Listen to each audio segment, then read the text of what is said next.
Welcome to the Dental Business Guide podcast. From money to marketing to management, this podcast will help you run a better dental business. Okay, good morning, everybody. This is Aaron, and this is... Hi, I'm Jyoti. Hope everybody's well. Yeah, and today we're going to be talking about 20 questions for startups. Okay, now we've been dealing with dental startups for many, many years, and we thought we'd distill in a short webinar 20 frequently asked questions that we always get from startups. Now, they're not in any particular order, but between Jyoti and myself, hopefully we can answer these questions to the best of our ability and to the best of our experience, because I think a lot of it comes down to experience and seeing what we've seen over the years.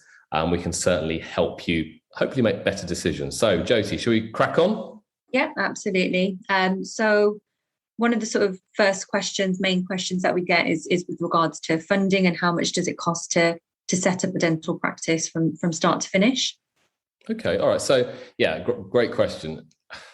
How long is a piece of string usually? However, experience has taught me that you can set up a practice for 100 grand, £100,000, but will you get the quality of equipment? Will you get the quality of build for that? Okay, so, and also depends where you're going to do, what type of building work you're going to need requiring.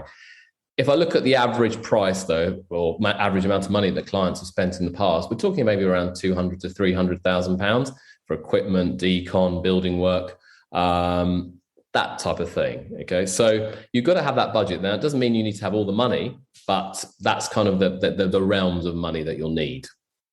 Okay. And is that sort of within the current sort of climate? Is that how much they'll be looking at? Yeah, good question. I think in the current climate, it may be higher because costs are rising, but looking over the last 5 years, that would be the kind of common theme. But with building costs rising, pressures of inflation, I think those costs could rise. So you've got to factor that in and think about your cash flow in terms of how much do I want to be spending, and do I need to buy that item yet? Maybe you start up with the bare minimum. 6 months down the line, you then add the extra piece of kit, the extra things that you want to have once you've got some traction. Sure. The next question we have is how much does it cost to equip a dental practice? But I think that's pretty much covered in. It does. But I guess the equipment side of things, if you look at it, of that 250, I'd say maybe around 100 to 150 would probably be the equipment side of things, and the rest would be the building work. So just to give a split that way. Yeah, sure. Okay. And then what about if somebody setting up maybe can't get enough lending from the banks? What would they do in that situation? Oh, well, yeah, good question. So banks will typically lend maybe, depending on your scenario, maybe up to 70% if you're doing a startup.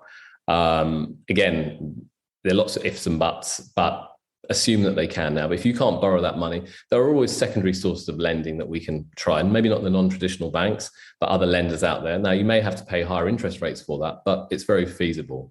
Alternatively, you could get other investors involved, family members who might have some money you want to put into it and who have a belief in your vision, your plan.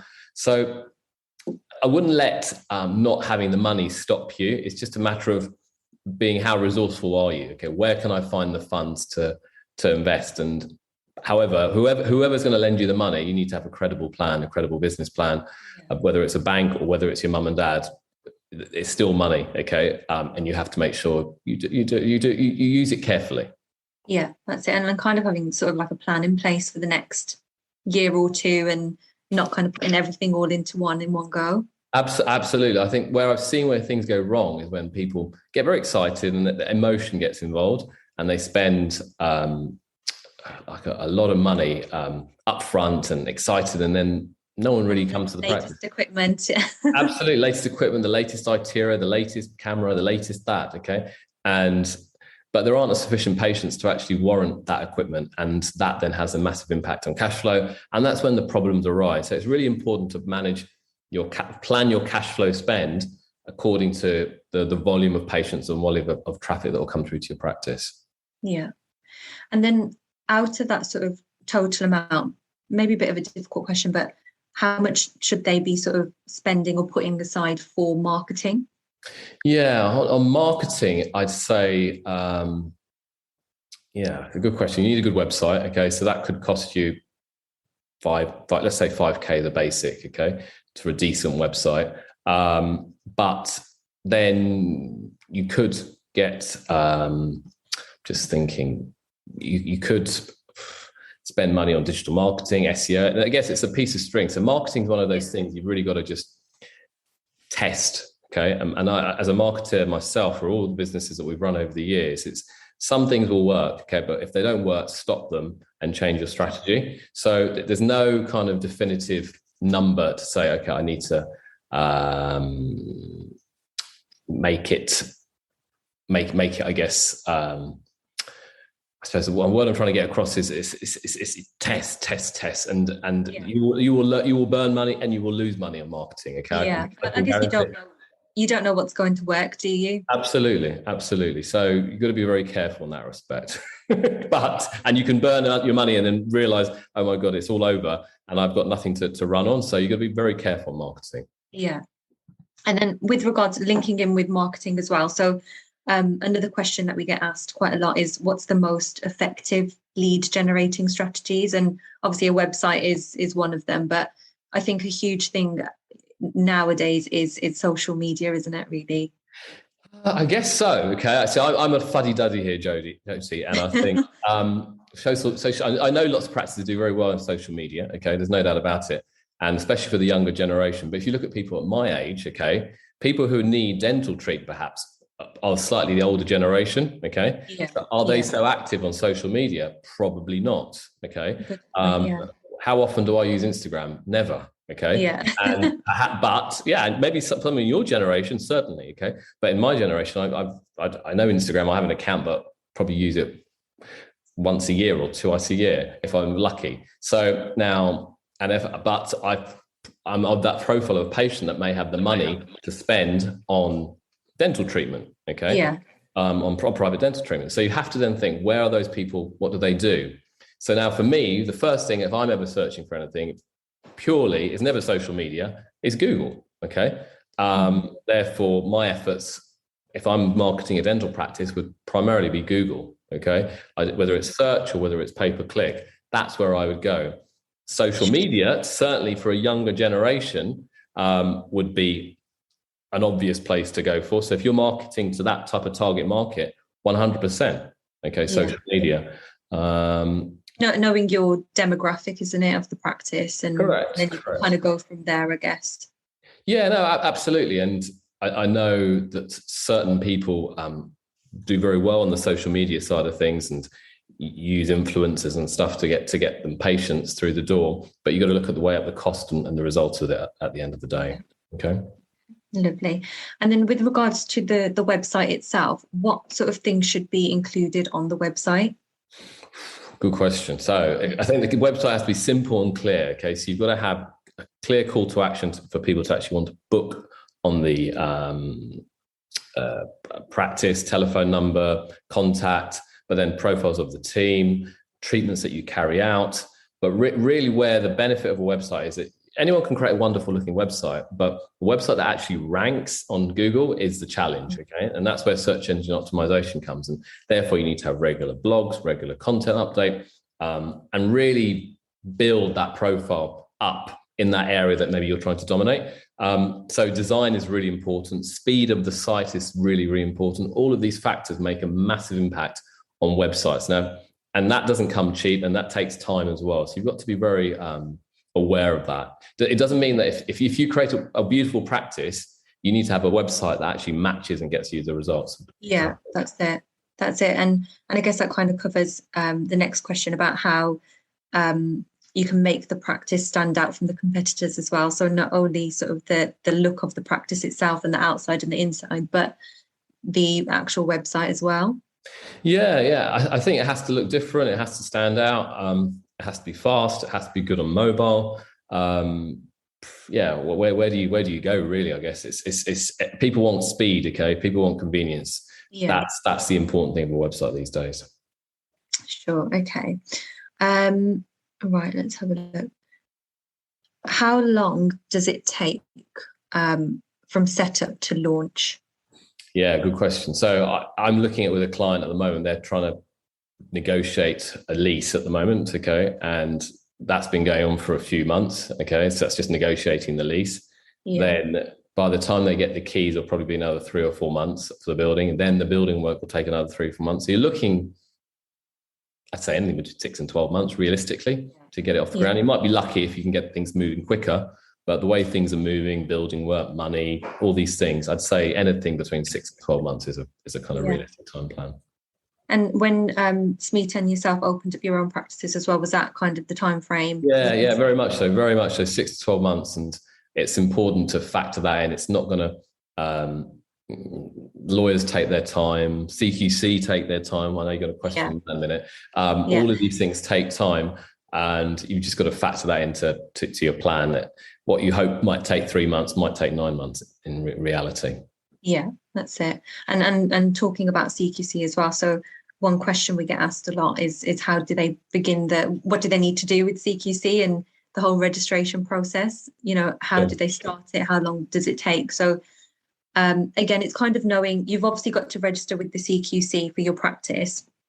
And I guess it's not knowing when you have to start that application, but with the application itself, it takes sort of around 7 to 11 weeks. Okay. And it's knowing the application as well, isn't it? Knowing what documents you need, what supporting policies and things like that. So yeah, I mean, there's sort of companies out there that can help with the process itself. But again, we can sort of advise with things like that as well, when to start it, what to do, what documents you need and things like that as well. Yeah. And I think a mistake we made in the past is, I know I'm just talking candidly here, we got everything in place, but we opened practice was ready to open, but the CQC weren't ready for us. So we were obviously slow off the mark, but no one was the wrong person talked to the wrong person, and before you knew it, something had fallen through the gap. And that's invariably happens in setting up a practice. So we had to wait, I think, 2 or 3 weeks. Even though the practice was ready and all shiny and new, ready to go, we couldn't operate. So that's from our mistakes. And everything is on the CQC website as well. It's all detailed about how long it takes, what you've got to do. So definitely the CQC website's a good place to go to for information as well. For sure. Okay. A really good question.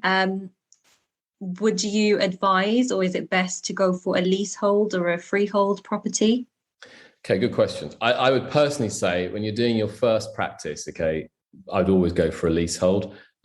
Get the location right. Too many people get hung up by a freehold. Now, if you get a freehold and it's a fantastic location and you can afford it, fair enough, go for it. Okay, but don't get too hung up on the leasehold freehold. You're not a property investor. You're a dentist. Okay, and you need to make sure your dental practice fires on all cylinders when you open up. So getting the right location on a lease, on good terms, and you can get good terms nowadays. You can negotiate. There are lots of empty units dotted around the country, as we can see on all our high streets.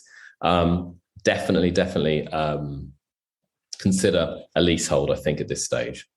Yeah. And what would you say about sort of location as well? Visible.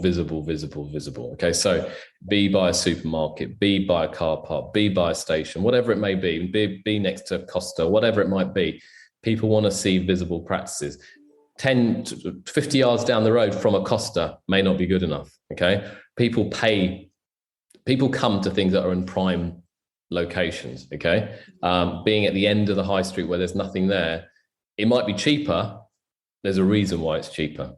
Yeah. Okay. All right. And it might be cheaper for you, but then you might need to spend a hell of a lot more on marketing. So you got to weigh that up in that respect. Okay. Next question. So this is more so about building the team now. So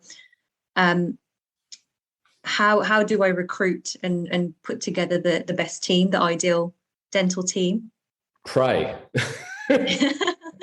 That's the answer. Yeah, it's a challenge. Getting a team right is a hard thing, and I've building teams for the last almost 20 years in business, and you make plenty of mistakes. But I think the bottom line, you've got to get someone or to get a team members who buy into your vision and your aspirations, and that you can work with and that you can trust. Okay, and teamwork is a mutual respects thing. 100%. It's not boss and them. Okay, far from it. If that's going to be the case, that isn't going to work. You need to lead your team. Now, there'll be times when it's a bumpy road, but you have to be willing to get your hands dirty, help the team, and get the person with the right attitude. And if I had to say, if there's only one thing to focus on, if you're hiring someone, get someone with the right attitude, period. Okay. You can teach them and share your vision afterwards. Absolutely. That's right. Absolutely. 100%. So attitude, get this. If they haven't got the skill set, fair enough, doesn't matter. Okay. You can teach them, as you said. Yeah. Yeah. And obviously sort of getting them on board with the practice vision as well. I think it's just making that very clear from the start, isn't it? And in the recruitment process, in interviews, and making them aware of how your practice is, the expectation, how you want the staff to be. And then you've also got to follow through with that. It's a continuous thing. Of course it is. Yeah. Isn't it? So probations, inductions, they're all really important, appraisals, and also practice meetings. So important. And a lot of practices who do sort of morning huddles, they do succeed because they've had that sit down with the team in the morning. They know sort of what the plan is for the day, and it's just constantly drilled in, isn't it? Yeah, 100%. Okay, no, good. Lovely. Just trying to see if there's any more questions about sort of the team. Another question actually is, should I recruit a hygienist or a therapist in my practice? I think in the longer term, that should definitely be something to consider. But whilst you're getting things off the ground, you might not get a hygienist or therapist who wants to work in your practice because there may not be sufficient patients. So you want to try and get the practice off the ground. And that might mean you doing some hygiene initially, okay? But once you get some traction, maybe then, put a hygiene or get a hygienist in to support you. It goes back to, again, getting the right member. Are they buying into your vision and what you're trying to create? That's the key thing. So that goes back to getting the team, goes back to attitude, as we were talking a minute ago, but it goes back to leadership. And are you a strong leader, and you're getting people's buy-in, and are people respecting you and trusting you and believing in what you're trying to do? Okay. And a leader will also put their hands up if they screw up as well, not kind of sticking their head in the sand. They have to be willing to take risks. Okay. And you have to be willing to go along for the ride as well. Yeah, definitely. Okay. Great question that's come through. Should I buy on my own or partner up with somebody? Good question. Yeah. Obviously, partnering up will share the financial workload or financial load and share the workload as well. But be very clear about what your partners expect, your expectations of the partner, and vice versa. I've seen some very successful partnerships, and I've also seen some very disastrous partnerships. Okay. And a partner is like a marriage to some extent. Okay. And it can work really well. Okay. But in other times it can be not so well. Okay. So you've got to think, when you're going to this, do you have the same visions? And but sometimes outside influences can change these things. Okay. So you've got to think, are we going to be strong in business together? And really important aspect is document everything, have a shareholders agreement in place or partnership agreement in place. So it's very clear what happens if things go wrong. Okay. Yeah. I usually see the pieces of when things go wrong and they haven't got a relationship, haven't got a partnership agreement. And that's when it gets very messy and legal, and just, it's no good for anybody really. Yeah. Communication is key. Correct. Lovely.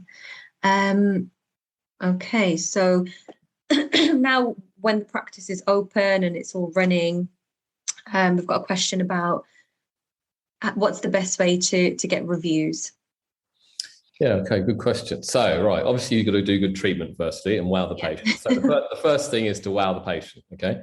Now, over the years, we've tried various platforms to get reviews. We've used Trustpilot, which is a big review platform, and we use Google, and we've kind of cancelled Trustpilot eventually, and we went back to Google primarily because that helps with our rankings on search engines as well. So the more reviews you have on Google, the better. Now, how do you get those reviews? Oh, it's by a lot of hard work and hassling people. Yeah. Okay. You want people, and Google never make it easy for you because the person needs to have a Google email address in the first place to do it. So our practice is, if the patient's happy, we try and even we send them an email, get them in a few times. Hopefully they talk to us and engage and they're happy, and then they'll write a review. It's a follow-up process, Jyoti. Okay. Yeah. It's not a one-hit wonder. Yeah, exactly. And I think what a lot of practices fail to do is getting the team involved in that as well. So, it needs to start in the surgery with the dentist. They need to put that feeler out there and just mention to the patient, would you mind when you go to the reception, we've got some forms to fill out, or if you can just visit our website or Google reviews, NHS choices as well. And then having that follow up when they go to the receptionist is mentioning that, or the nurse. And once it's been sort of mentioned a couple of times, I think a lot of the times a patient can just walk in, have their treatment, walk out, and nobody's mentioned anything. So absolutely. Yeah, so definitely with these practice meetings as well, following up and maybe even having sort of a goal or target in the team for that day to say, right, okay, today we're going to get 5 reviews. Let's do this. So it's just little things like that make such a huge difference. Sure. Okay. No, good point. Good ideas.